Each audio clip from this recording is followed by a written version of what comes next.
Hello, students. Welcome to Learning with AJ Sir YouTube channel. I hope you all are doing excellent and sound in academics while staying at home. And today, with your generous support, I'm here with a new video lecture. In this video lecture, we are going to study the second chapter, that is Low Spring, from the Flamenco book.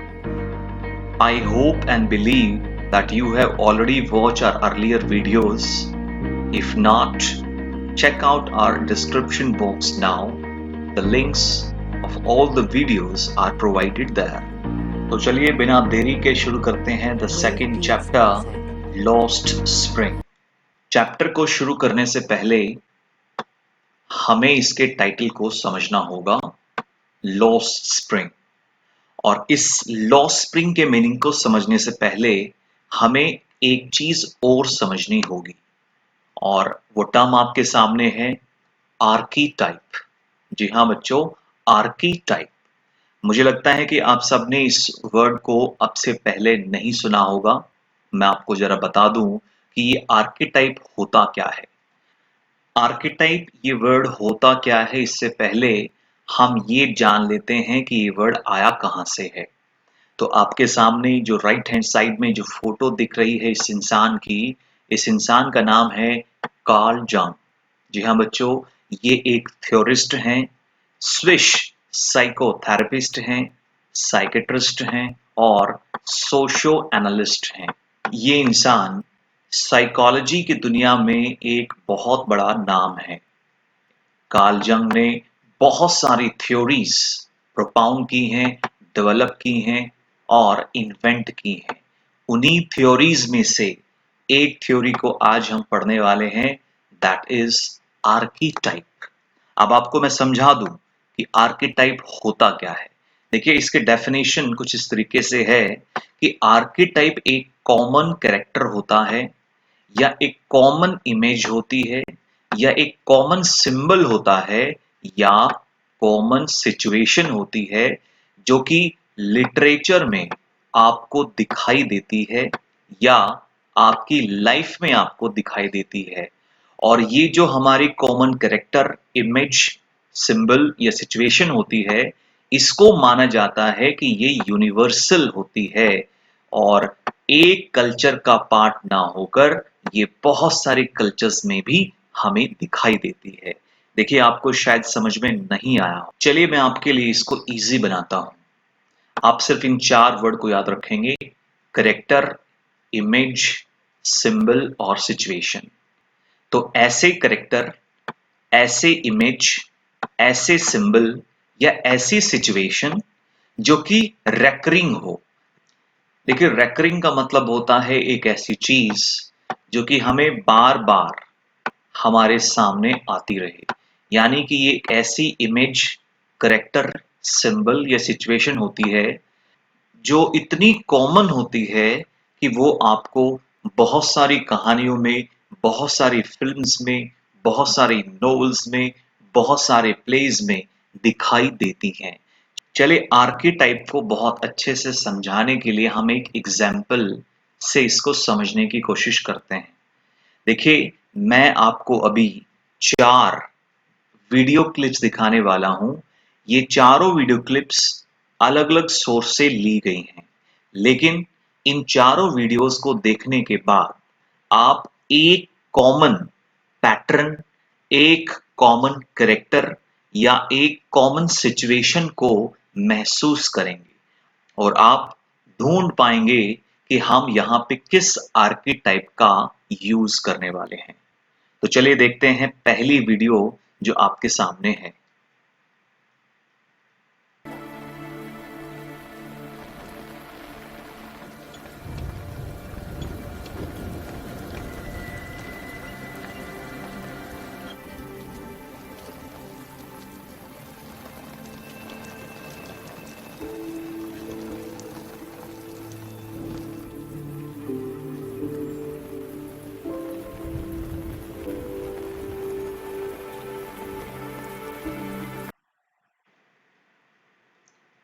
अब आपके सामने है second video clip.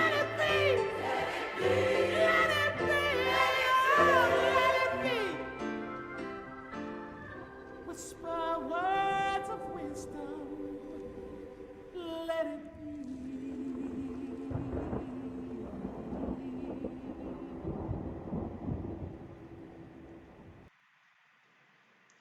अब आपके सामने है तीसरी video clip.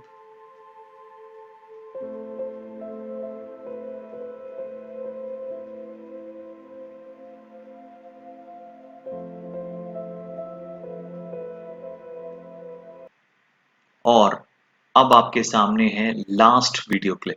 Dust to dust and ashes to ashes. May her soul rest in peace.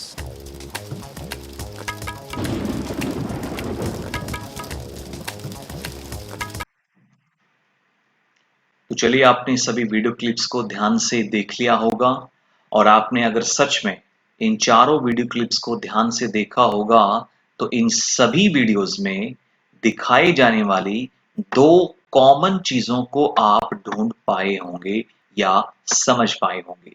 सबसे पहली चीज जो इन सब में कॉमन है वो ये है कि इन सभी वीडियो क्लिप्स में फनरल सीन को दिखाया गया है।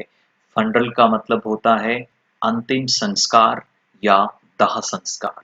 हर वीडियो में दिखाया गया है कि कुछ लोग जमा हैं किसी इंसान के दाह संस्कार में। और इन सब के अलावा इन सभी वीडियो क्लिप्स के अंदर दिखाए गए फनरल सीन्स में एक और कॉमन चीज है, एक और कॉमन सिंबल है, एक और कॉमन इमेज है। वो है बारिश का होना। जी हाँ, सभी वीडियो क्लिप्स में ये दिखाया गया है कि फनरल के दौरान बारिश हो रही है। देखिए, ये सीन बहुत ही कॉमन है। बहुत सारे फिल्म्स में, बहुत सारे गानों में ये दिखाया जाता है कि फनरल के दौरान सभी लोग जब आते हैं तो बारिश होती है। देखिए, यहाँ पे कोई लॉजिक नहीं है कि फनरल और रेन इनके बीच में कोई लॉजिक है। इसमें कोई लॉजिक नहीं है, लेकिन ये बहुत ही कॉमनली यूज होने वाला एक सीन है, एक बहुत ही कॉमनली यूज होने वाला सिंबल है, स्ट्रक्चर है, या यूं कहें तो एक पैटर्न है। इसे ही हम कहते हैं आर्कीटाइप। चलिए, इसके अलावा कुछ और कॉमनली यूज सिंबल्स को भी हम देख लेते हैं। देखिए, विंटर, जो सीजन होता है विंटर, ये एक सिंबल है और ये सिंबलाइज करता है डेथ को, ये सिंबलाइज करता है डिके को। कुछ ऐसे ही दूसरा एक और हमारे बीच है कलर, और ये कलर है ग्रीन। देखिए, ग्रीन कलर सिंबलाइज करता है ट्रीज को, और ग्रीन कलर सिंबलाइज करता है नेचर को। और इसी के साथ एक लास्ट सिंबल को भी हम पढ़ लेते हैं, जो सिंबल हमारे इस टाइटल में है स्प्रिंग। जी हाँ बच्चों, इसी सिंबल को पढ़ने के लिए ही, समझने के लिए ही हमने इस टर्म को आपके साथ डिस्कस किया है। देखिए बच्चों, स्प्रिंग सीजन, स्प्रिंग सीजन एक सिंबल है और ये सिंबलाइज करता है न्यूनेस को, समथिंग न्यू, समथिंग फ्रेश। और spring season also represent birth, किसी चीज के बर्थ को, किसी चीज के इनिशिएशन को ये प्रेजेंट करता है। यानी टाइटल में यूज होने वाला ये वर्ड स्प्रिंग एक सीजन नहीं है, जबकि एक सिंबल है जो कि सिंबलाइज करता है किसको? चाइल्डहुड, यानी कि बचपन को। तो यहाँ पर टाइटल में स्प्रिंग सीजन चाइल्डहुड को रिप्रेजेंट करता है। तो यहाँ पर इस टाइटल से समझ में ये आया कि यहाँ पे किसी के बचपन का जिक्र मिलता है, और बचपन जो कैसा है? लॉस्ट है, यानी कि बचपन जो कि कहीं गुम हो गया है, बचपन जो किसी ने छीन लिया है। तो यानी लॉस्ट स्प्रिंग का मतलब हुआ एक ऐसा बचपन जो कि गुम हो गया हो, ऐसा बचपन जो कि छीन लिया गया हो। अब नीचे इसके सबटाइटल को भी देख लेते हैं। यहाँ लिखा है कि स्टोरीज ऑफ स्टॉलन चाइल्डहुड, यानी कि कहानियां उन बचपन की जो कि चोरी हो गया, जो कि छीन लिया गया। देखिए, आप सोच रहे होंगे कि चाइल्डहुड कोई चीज थोड़ी है जिसको हम चुरा सकते हैं। तो कैसे किसी के बचपन को चुराया जा सकता है?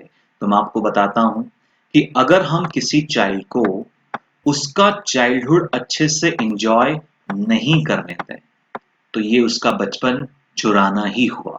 अगर हम किसी चाइल्ड को उसके बचपन में हम उसे बच्चा ना समझकर बड़ों की तरह से ट्रीट करें और उनसे वो बड़ों वाले काम करवाएं, वो मजदूरी करवाएं, वो उनसे लेबर करवाएं, तो ये भी उसके बचपन को चुराना ही हुआ। तो यानी इस चैप्टर के अंदर उन बच्चों की कहानियां हमारे सामने प्रेजेंट की गई हैं जिन बच्चों से उनका जो बचपना है वो छीन लिया गया, यानी उनको उनका बचपन एंजॉय नहीं करने दिया गया। आई होप आपको टाइटल क्लियर हुआ होगा। देखिए, इस चैप्टर के टोटल 2 पार्ट्स हैं। दोनों पार्ट्स में 2 अलग-अलग किरदार हैं, 2 अलग-अलग कहानियां हैं। पहले पार्ट जिसका नाम है समटाइम्स आई फाइंड ए रूपी इन द गार्बेज। पहले पार्ट में साहिबे आलम, जो कि एक रैट पीकर है, उसकी कहानी को प्रेजेंट किया गया है। दूसरे पार्ट की अगर हम बात करें तो दूसरे पार्ट का टाइटल है I want to drive a car. ये कहानी है मुकेश की, जो कि फिरोजाबाद में बैंगल मेकर्स फैमिली का एक मेंबर है। चलिए, इसके बाद हम पढ़ लेते हैं अबाउट द ऑथर के बारे में। इस चैप्टर के राइटर का नाम है अनीश जंग। अनीश जंग, जिनका जन्म हुआ है राउरकेला में। राउरकेला कहाँ है? उड़ीसा में। देखिए, अगर हम इनके बचपन की बात करें या इनके एडोलसेंस की बात करें तो ये दोनों हैदराबाद में ही बीते हैं।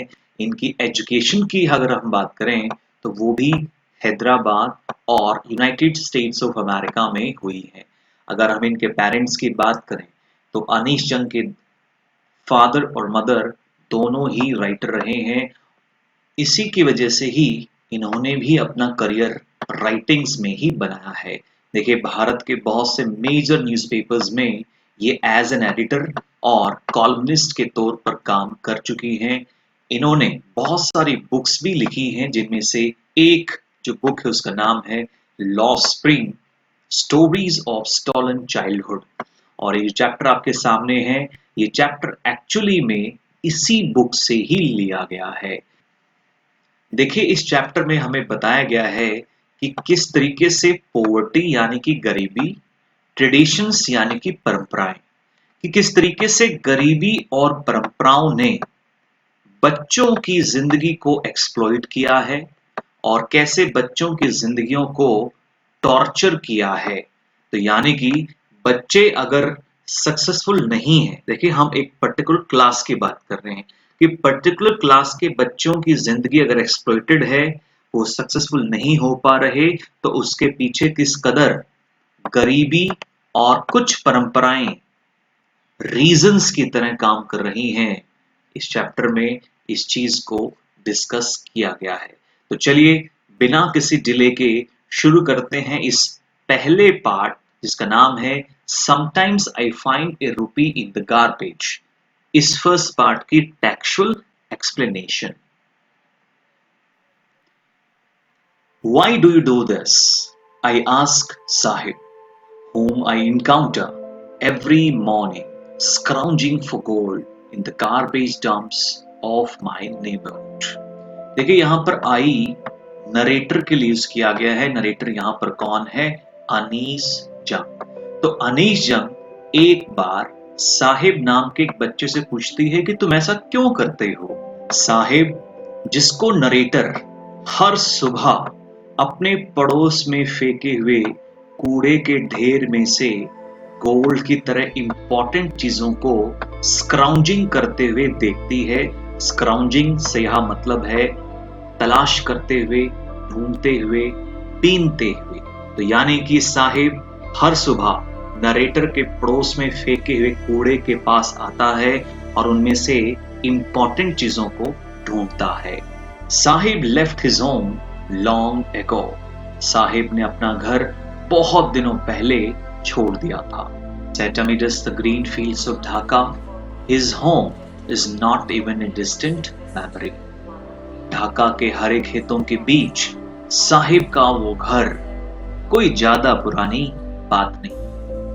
There were many storms that swept away their field and homes, his mother tells him. Sahib की माँ अक्सर साहिब को बताती है कि बहुत सारे तूफानों ने उनके खेतों को और उनके घरों को तहस नहस कर दिया, बर्बाद कर दिया। That's why they left, looking for gold in the big city where he now lives. और इस वजह से साहिब के परिवार ने अपने घरों को छोड़ दिया और रोजी रोटी की तलाश में वो उन बड़े शहरों में आके बस गए जहां पर आज साहिब रहता है। I have nothing else to do, he mutters looking away. Sahib ने नरेटर के सवाल का जवाब बुदबुदाते हुए और दूर देखते हुए दिया कि मेरे पास इसके अलावा करने को कुछ भी नहीं। Go to school, I say gallantly, realizing immediately how hollow the advice must sound. मैंने तुरंत, गैलिबली का मतलब होता है तुरंत मैंने साहिब से कहा कि स्कूल जाओ, लेकिन इमीडिएटली मुझे रियलाइज हुआ कि साहिब को स्कूल भेजने की जो एडवाइस है ये कितनी होलो है, यानी कितनी सुपरफिशियल है, यानी कितनी वेस्ट है, यूजलेस है। There is no school in my neighbourhood, when they build one I will go. Saheb ने जवाब दिया कि मेरे पड़ोस में एक भी स्कूल नहीं है, अगर किसी ने एक स्कूल वहां पे बना दिया तो मैं वहां पे जरूर जाऊंगा। If I start A school will you come, I ask half joking. मैंने पूछा लगभग मजाक में ही कि अगर मैंने स्कूल बनाया तो क्या तुम आओगे? He says yes, smiling broadly. Sahib ने मुस्कुराते हुए जवाब दिया हाँ। A few days later, I see him running up to me and he said, "Is your school ready?" कुछ दिनों के बाद मैंने देखा कि साहिब मेरे पास दौड़ कर आता है और उसने मुझसे पूछा कि क्या तुम्हारा स्कूल तैयार हो गया है? It takes longer to build a school, I say. मैंने जवाब दिया स्कूल बनने में काफी समय लगता है। Embarrassed at having made a promise that was not meant. मैंने जब ये कहा तो मैं बहुत ही embarrassed फील कर रही थी, क्योंकि मैंने एक ऐसा प्रॉमिस उस बच्चे से किया था जिसका कोई वजूद नहीं, जिसका कोई आधार नहीं, जिसका कोई मतलब नहीं। But promises like mine abound in every corner of this bleak world. लेकिन मैंने जो प्रॉमिस बच्चे से किया है, ऐसे प्रॉमिस तो इस ब्लीक वर्ल्ड में, ब्लीक वर्ल्ड से मतलब है black world, dark world, gloomy world, इस ग्लूमी वर्ल्ड में हर एक हिस्से में बहुत सारे मिलते हैं। यानी कि नरेटर यहाँ पे इस बात को कहना चाहती है कि जैसे मैंने जो बच्चे के साथ में फेक प्रॉमिस किया है, ऐसे प्रॉमिस तो हर रोज बहुत सारे लोग एक दूसरे को करते हैं। After months of knowing him, I asked his name. काफी महीनों की जान पहचान के बाद मैंने साहिब से पूछा कि तुम्हारा नाम क्या है? He announces, उसने जवाब दिया साहिब आलम। He does not know what it means. उस बच्चे को बिल्कुल भी पता नहीं कि उसके नाम का मतलब क्या है। If he knew its meaning, Lord of Universe, he would have a hard time believing it. अगर साहिब को उसके नाम का मतलब पता होता कि उसके नाम का मतलब होता है लॉर्ड ऑफ यूनिवर्स, यानी सृष्टि का स्वामी, तो उस बच्चे को बहुत मुश्किल ही इस बात पर यकीन होता। Unaware of what his name represents, he roams the street with his friends, an army of barefoot boys who appear like the morning birds and disappear at noon. कि उसके नाम का मतलब क्या है, ये जाने बिना साहिब उन गलियों में अपने दोस्तों के साथ घूमता है। उसके दोस्त नंगे पैर वाले लड़कों की उस आर्मी की तरह हैं जो सुबह तो बर्ड्स की तरह हमें दिखाई देते हैं और दोपहर को वहां से गायब हो जाते हैं। Over the months, I have come to recognize each of them. कुछ महीनों के बाद मैं हर एक बच्चे को पहचान चुकी थी। Why aren't you wearing chappals? I asked one. मैंने एक बच्चे से पूछा कि तुमने अपनी चप्पल्स क्यों नहीं पहनी है? My mother did not bring them down from the surf. He answers simply. बच्चे ने बहुत ही साधारण लहजे से जवाब दिया कि मेरी माँ मेरी चप्पल्स को अलमारी से नीचे नहीं उतारती। Even if she did, he will throw them off. Adds another who is wearing shoes that do not match. साथ में खड़े एक बच्चे ने, जिसने जूते पहने हुए थे जो आपस में बिल्कुल भी मैच नहीं कर रहे थे, उसने दूसरे बच्चे के जवाब में कुछ और भी जोड़ा। उसने कहा कि अगर इसकी माँ इसको चप्पल दे भी देती है तो ये उनको फेंक देगा, ये उनको गुम कर देगा। When I comment on it, he shuffles his feet and says nothing. जब मैंने इस बच्चे के मिसमैच शूज के ऊपर कुछ कमेंट किया तो इस बच्चे ने कुछ भी नहीं कहा और अपने पैरों को सफल करने की कोशिश की जैसे कि वो उनको छुपाना चाहता। I want shoes, says a third boy who has never owned a pair all his life. साथ में खड़ा वो तीसरा बच्चा भी बोल पड़ा। उसने कहा कि मुझे जूते चाहिए। इस बच्चे को उसकी पूरी जिंदगी में एक जोड़ी जूते भी नहीं दिए गए। Traveling across the country, I have seen children walking barefoot in cities, on village roads. देश भर में अपनी यात्राओं के दौरान शहरों और गांवों की सड़कों पर मैंने बहुत से बच्चों को देखा है नंगे पैर चलते हुए। It is not lack of money, but a tradition to stay barefoot is one explanation. अगर आप इन बच्चों से पूछेंगे कि वो नंगे पैर क्यों हैं, तो वो ये नहीं कहेंगे कि उनके पास पैसों की कमी है, जबकि कहेंगे कि ये एक परंपरा है। ये सिर्फ एक एक्सप्लेनेशन है, अपने आप को बयां करने का तरीका है। I wonder if this is only an excuse to explain away a perpetual state of poverty. मैं हैरान रहती हूँ कि ये लगातार चलने वाली उस गरीबी को एक्सप्लेन करने का सिर्फ एक बहाना है। गरीबी जो बहुत लंबे समय से चली आ रही हो, गरीबी जो बहुत सारी पीढ़ियों ने देखी हो।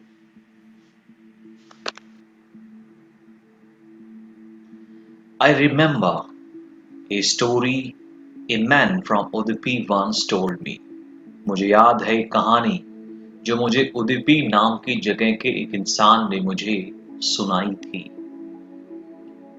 As a young boy who would go to school past an old temple, उन्होंने मुझसे बताया था कि जब वो नौजवान बच्चे थे तो वो स्कूल जाते हुए एक पुराने मंदिर के पास से जाते थे। Where his father was a priest, जिस मंदिर में उनके फादर एक पुजारी थे। He would stop briefly at the temple. थोड़ी देर के लिए वो मंदिर के सामने रुकते थे and pray for a pair of shoes, और जूतों की एक जोड़ी के लिए भगवान से प्रार्थना करते थे। 30 years later, I visited his town and the temple. 30 साल के बाद मैंने उसके शहर को और उसके मंदिर को एक बार फिर से देखा। which was now drawn in an air of desolation. जो मंदिर और शहर आज completely खाली हो चुके हैं या completely destroy हो गए हैं. In the backyard, मंदिर के पीछे वाले आंगन में, where lived the new priest, जहां पर नए पुजारी फिलहाल रहते हैं, there were red and white plastic chairs. वहां पर मैंने देखा कि वहां पर लाल और सफेद रंग की प्लास्टिक की कुर्सियां रखी हुई थी. A young boy dressed in a grey uniform, wearing socks and shoes, arrived panting. एक नौजवान बच्चा जिसने ग्रे कलर की यूनिफॉर्म पहनी थी, साथ ही उसने जुराब और जूते पहने हुए थे, वहां पहुंचता है हाफते हुए. And threw his school bag on folding bed. और आते ही उसने अपनी स्कूल बैग को फोल्ड किए जाने वाले उस बेड पर, उस बिस्तर पर फेंक दिया. Looking at the boy, I remember the prayer another boy has made to the goddess when he had finally got a pair of shoes. उस बच्चे को देखकर मैंने एक बच्चे को और याद किया, जिस बच्चे ने कभी जूतों की एक जोड़ी के लिए देवी मां से प्रेयर की थी. और जब इस बच्चे को वो जूते फाइनली मिल गए तो उसने एक बार फिर से देवी मां के सामने प्रेयर की थी. उन्होंने प्रेयर की कि let me never lose them, कि भगवान मुझसे ये जूते कभी भी ना छीने जाएं. The goddess has granted his prayer. देवी मां ने उसकी प्रार्थना को स्वीकार कर लिया. Young boys, like the son of the priest, now wore shoes. पुजारी के बेटे की तरह दूसरे नौजवान लड़के जूते पहनते थे. But many others, like the rag pickers in my neighborhood, remain shoeless. लेकिन बहुत से ऐसे बच्चे, जैसे कि मेरे पड़ोस में रहने वाले रैग पीकर्स, आज भी जूतों के बिना ही जिंदगी जीते हैं. उनके पास पहनने को जूते भी नहीं है. My acquaintance with the barefoot rag pickers leads me to Seemapuri. उन नंगे पैर वाले रैग पीकर्स के साथ मेरी जान पहचान मुझे सीमापुरी ले आई. Seemapuri, a place on the periphery of Delhi. Seemapuri जो कि दिल्ली के पेरिफेरी पर, पेरिफेरी से मतलब है इसके बॉर्डर पर, इसके आउटस्किट्स पर ये लोकेट करता है, yet miles away from it. लेकिन ये दिल्ली से बहुत दूर है. मेटाफोरिकली देखिए, राइटर यहां पर एक आयरनी यूज कर रहा है. आयरनी ये है कि उसने कहा है कि सीमापुरी दिल्ली के बॉर्डर पर है. इनफैक्ट ये दिल्ली में ही है, इनफैक्ट ये दिल्ली का ही एक पार्ट है, लेकिन फिर भी ये दिल्ली से मीलों दूर है. अब ये कैसे पॉसिबल है, तो इसको समझाने के लिए मैं इस मैप की मदद ले रहा हूं. देखिए, यहाँ पे आपको ये हिस्सा दिख रहा होगा न्यू दिल्ली, और इसी के ही अंदर एक जगह है जिसका नाम है सीमापुरी. अगर आप कहेंगे तो सीमापुरी दिल्ली का ही एक पार्ट है, तो यानी ये सीमापुरी दिल्ली से दूर तो हो ही नहीं सकता. लेकिन नरेटर ने फिर भी कहा है कि Seemapuri is miles away from Delhi. चलिए मैं आपको समझाने की कोशिश करता हूं. आप सबको पता है कि new Delhi is our capital, और न्यू दिल्ली ही ऐसी जगह है जहां से हमारे देश को गवर्न किया जाता है. यहीं पर आप देखते हैं हमारी पार्लियामेंट यहीं से काम करती है, हमारे देश के प्राइम मिनिस्टर यहीं से काम करते हैं. तो यहाँ आप देखते हैं पीएम ऑफिस भी यहीं पर है. आप देखते हैं हमारे देश के सबसे फर्स्ट सिटीजन यानी कि प्रेसिडेंट भी यहीं से काम करते हैं, और हमारी सबसे बड़ी अदालत यानी कि सुप्रीम कोर्ट भी यहीं से काम करता है। यानी कि new Delhi is the centre of power. और पूरे देश में आप देख सकते हैं कि कश्मीर से और कन्याकुमारी के बीच तक, आप लगा लीजिए इधर इस बॉर्डर से लेकर गुवाहाटी के उस आखिरी बॉर्डर तक, या हमारा जो लास्ट बॉर्डर है अरुणाचल प्रदेश में वहां तक, यानी कि ये सभी स्टेट्स न्यू दिल्ली से ही कंट्रोल किए जाते हैं स्टेट गवर्नमेंट की हेल्प से। यानी फॉर एग्जाम्पल अगर अरुणाचल प्रदेश में कोई प्रॉब्लम आ रही है तो हमारे देश की पार्लियामेंट यहाँ के स्टेट की गवर्नमेंट के साथ मिलकर उस प्रॉब्लम को दूर करती है। इससे हमें ये समझ में आता है कि Arunachal Pradesh is not miles away from India या फ्रॉम दिल्ली, क्योंकि बहुत ही इजी एक्सेस के थ्रू, बहुत ही इजी प्रोसीजर के थ्रू यहाँ की गवर्नमेंट अरुणाचल प्रदेश में काम कर सकती है और अरुणाचल प्रदेश की प्रॉब्लम को देख सकती है, सॉल्व कर सकती है, रिजॉल्व कर सकती है। लेकिन सीमापुरी जो कि दिल्ली में ही है, उनकी प्रॉब्लम्स की तरफ किसी भी गवर्नमेंट का, किसी भी पार्लियामेंट का, किसी भी प्राइम मिनिस्टर ऑफिस का कोई ध्यान जाता है।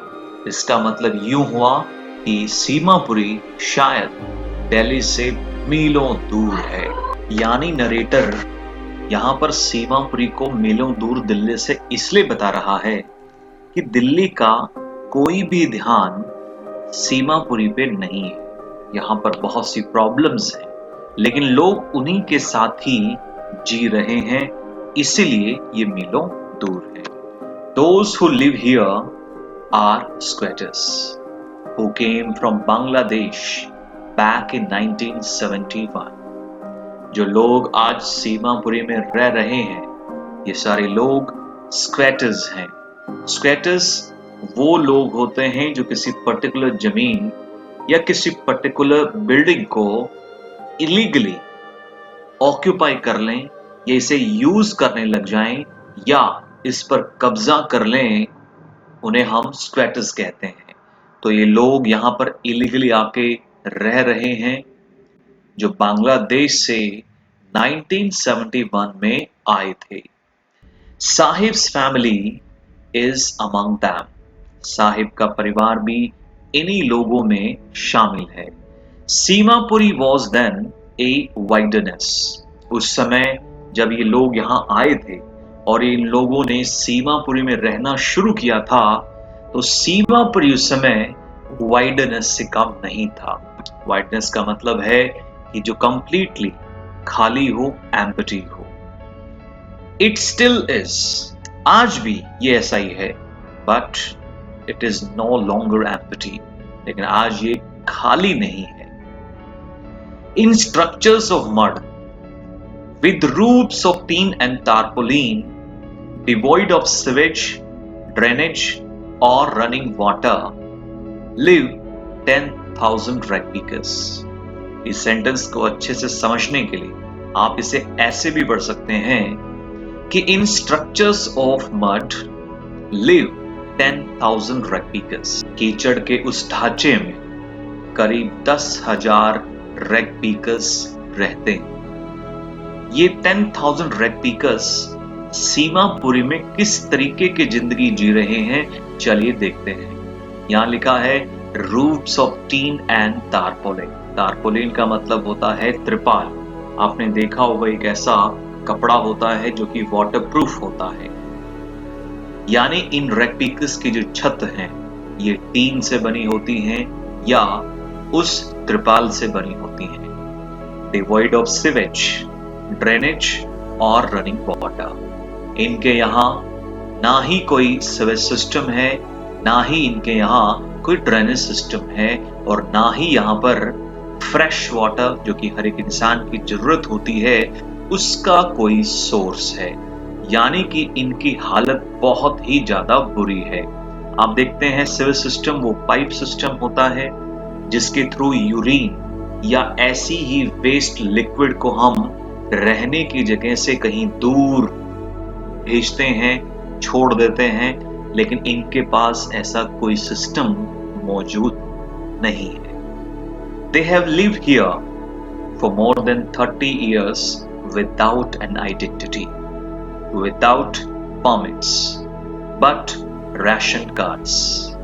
ये लोग यहाँ पर पिछले 30 सालों से बिना किसी पहचान के, बिना किसी ऑफिशियल ऑर्डर्स के रह रहे हैं। इनके पास है तो सिर्फ ration cards that get their names on water list, जिस राशन कार्ड की वजह से इनका नाम वाटर लिस्ट में जुड़ गया, and enable them to buy grain, और इसी राशन कार्ड की वजह से ही ये लोग अनाज खरीद सकते हैं। Food is more important for survival than an identity. बहुत ही इंपॉर्टेंट लाइन कि इंसान को सरवाइव करने के लिए खाना चाहिए, ना कि पहचान। इस लाइन में बहुत ही खूबसूरत तरीके से बताया गया है कि इंसान आइडेंटिटी के बिना तो जिंदा रह सकता है, लेकिन खाने के बिना नहीं। अगर एक इंसान को खाना नहीं मिले, सिर्फ उसे आइडेंटिटी दी जाए, तो ये इनफ नहीं है, वो सरवाइव नहीं कर सकता। आई होप आपको ये लाइन का मतलब समझ में भी आया होगा।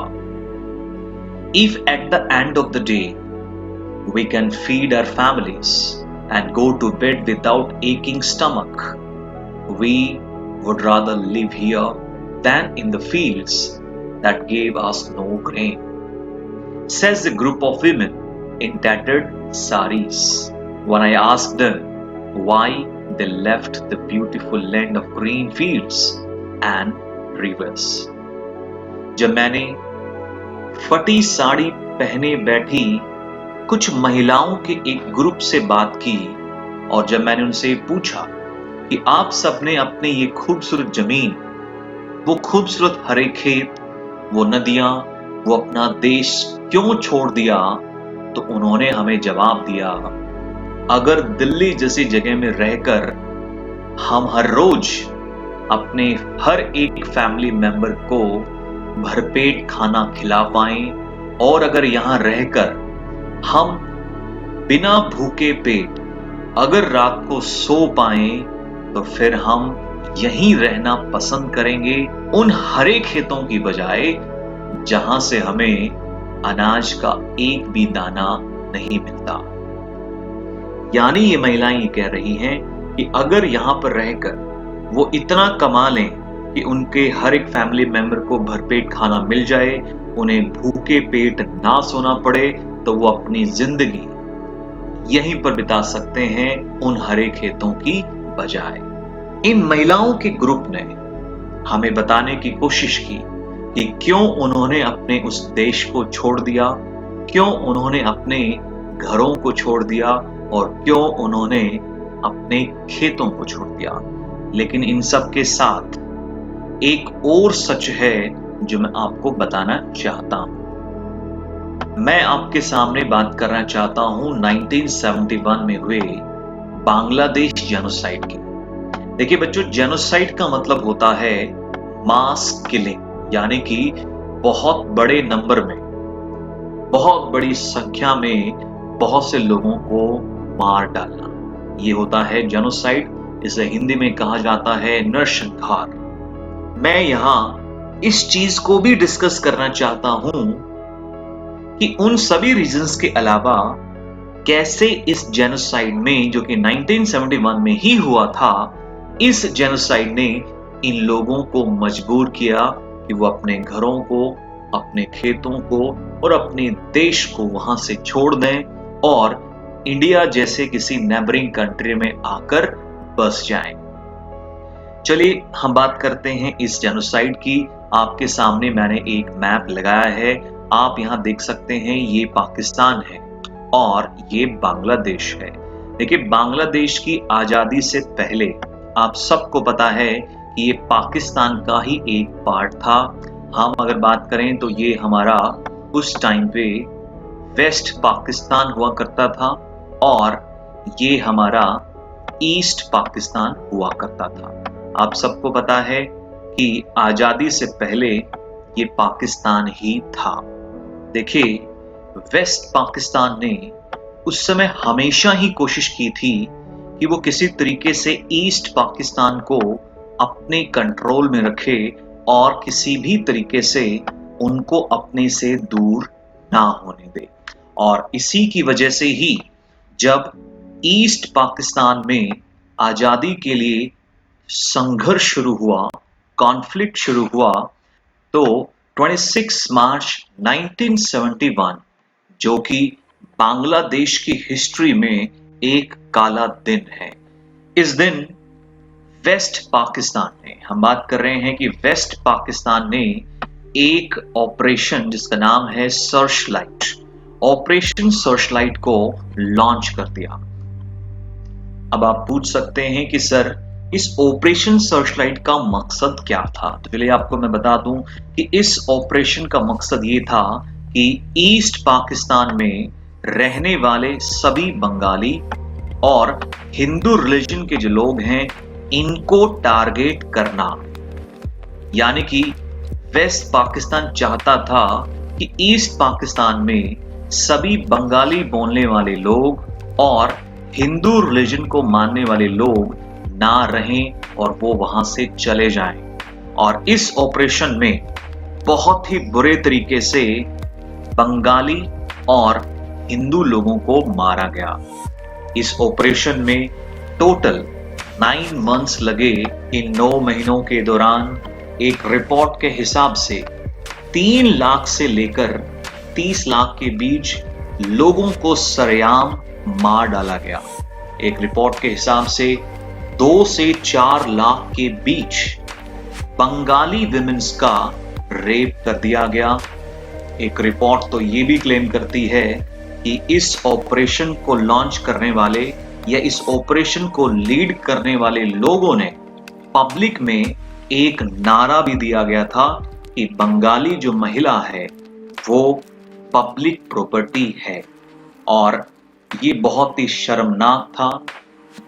देखिए, अगर हम बात करें डिस्प्लेसमेंट की, तो एक रिपोर्ट कहती है कि 30 मिलियन से ज्यादा लोग उस समय अपनी जिंदगी बचाने के लिए एक जगह से दूसरी जगह, दूसरी जगह से तीसरी जगह पर माइग्रेट उनको करना पड़ा।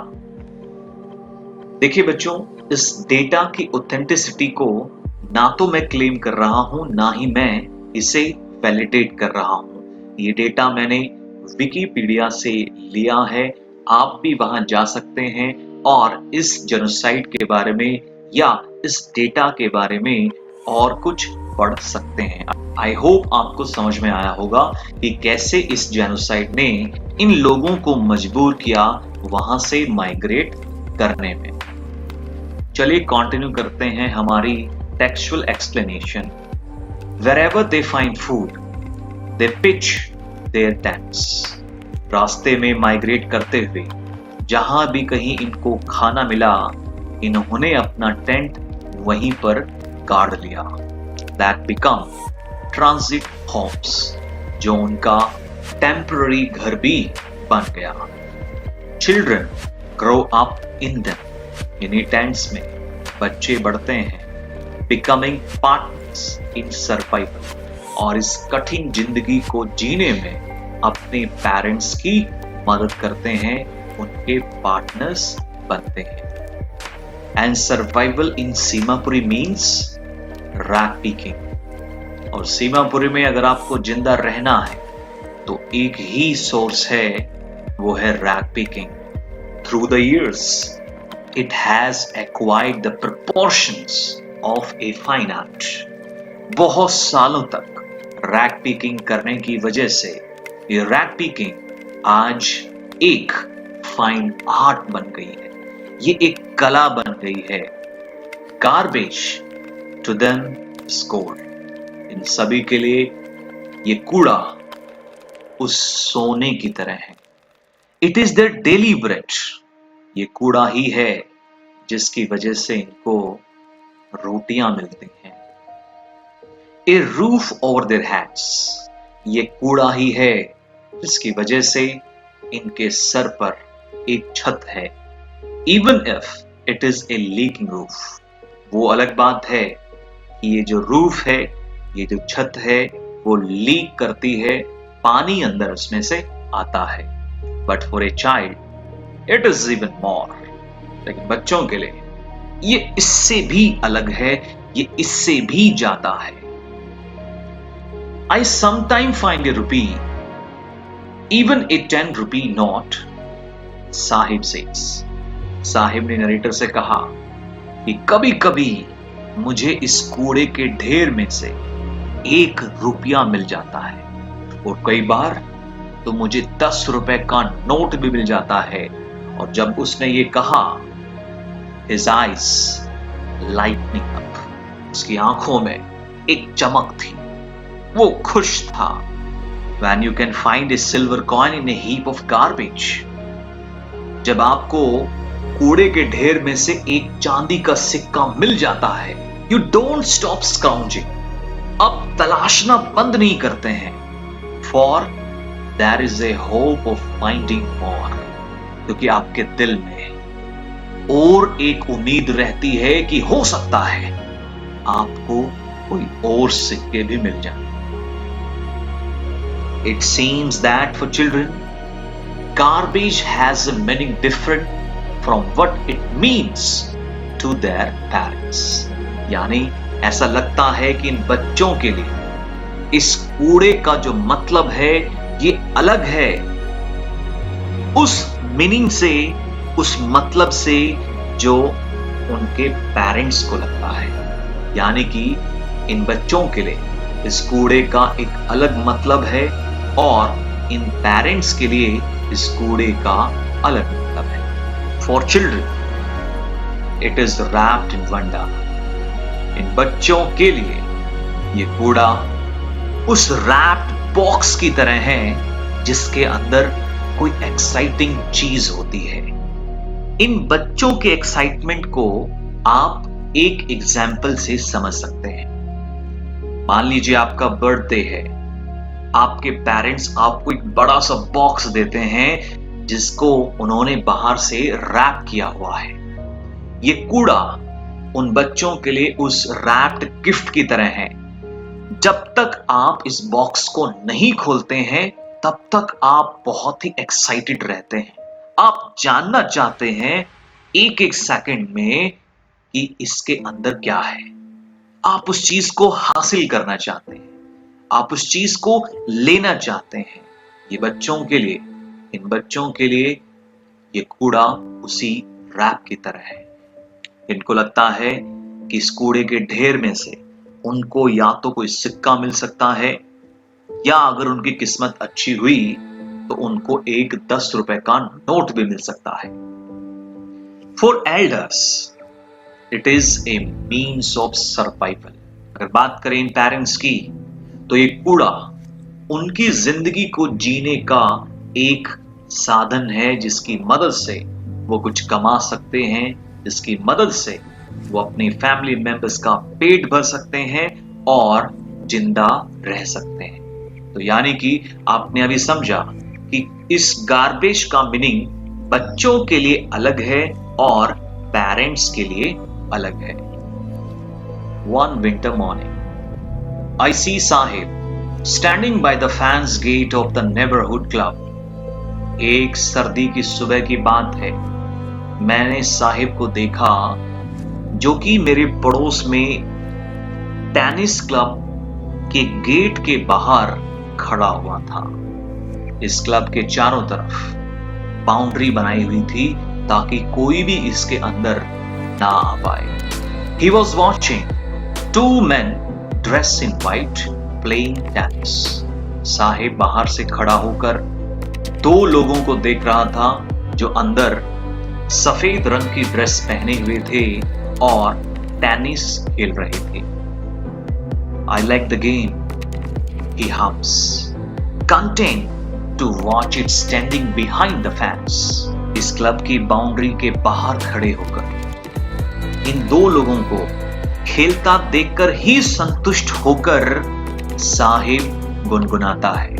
वो कहता है कि मुझे ये खेल बहुत पसंद है। I go inside when no one is around, he admits. Sahib ने ये भी स्वीकार किया कि वो कई बार इस क्लब के अंदर भी जाता है जब आसपास कोई नहीं होता। The gatekeeper lets me use the swing. इस क्लब का जो गेटकीपर है वो मुझे कई बार अंदर लगे उस झूले को यूज करने देता है। Sahib too is wearing tennis shoes that look strange over his discolored shirt and shorts. मैंने देखा कि साहिब ने भी टेनिस खेलते समय पहने जाने वाले जूते उसने भी पहने हैं जो कि बहुत ही अजीब दिख रहे हैं। कारण ये है कि साहिब ने जो शर्ट पहनी है, जो उसने शॉर्ट्स पहनी है, वो डिसकलर्ड है, यानी कि उनका कलर उड़ चुका है, वो फेड हो गई हैं। Someone gave them to me, he says in the manner of an explanation. उसने अपने आप को एक्सप्लेन करने के लिए मुझसे कहा कि किसी ने जूते मुझे दे दिए। The fact that they are discarded shoes of some rich boy who perhaps refused to wear them because of a hole in one of them does not bother him. हकीकत तो ये है, ये जूते किसी अमीर बच्चे ने फेंक दिए, जिसने शायद इनको पहनने से इसलिए मना कर दिया क्योंकि किसी एक जूते में एक छेद हो गया था। लेकिन ये छेद साहिब को कोई टेंशन नहीं दे रहा। साहिब को कोई फिक्र नहीं है कि इसके एक जूते में कोई छेद है। For one who has walked barefoot, even shoes with a hole is a dream come true. एक ऐसा इंसान के लिए जो हमेशा पैदल चलता है, अगर उस इंसान को ऐसे जूते मिल जाएं जिसमें शायद एक छोटा सा छेद है, ये किसी सपने के सच होने जैसा है। But the game he is watching so intently is out of his reach. लेकिन ये खेल जो बाहर बाउंड्री से वो देख रहा है, ये खेल जिसको वो बड़ा केयरफुली देख रहा है, बड़ा इंटरेस्ट के साथ देख रहा है, उसकी पहुंच से बाहर है। This morning, Sahib is on his way to milk booth.